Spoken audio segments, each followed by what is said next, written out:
एक ऐसा open mic का प्रोग्राम शुरू हुआ है जो अपने आप में एक तारीखी हैसियत रखता है।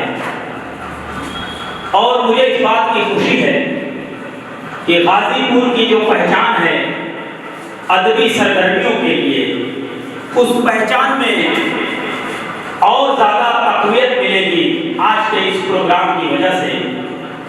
जैसा कि दस्तूर है कि किसी भी प्रोग्राम को शुरू करने से पहले सदर का इंतखाब किया जाता है, मैं चाहूँगा कि आज के इस प्रोग्राम की सदारत के लिए मैं अपने गाजीपुर के उस मौजूद मारूफ शायर का नाम पेश करता हूँ जिनके नाम लगभग दर्जनों किताबें दर्ज हैं।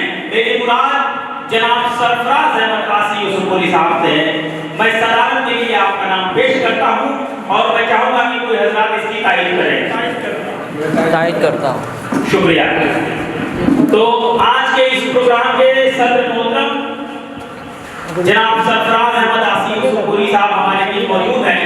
मैं आपसे गुजारिश करूंगा कि आप एक बार अपना दीदार और लोगों को करा दीजिए ताकि सब लोग देख लें आज के हमारे इस प्रोग्राम के सदर मोहतरम साहब हैं।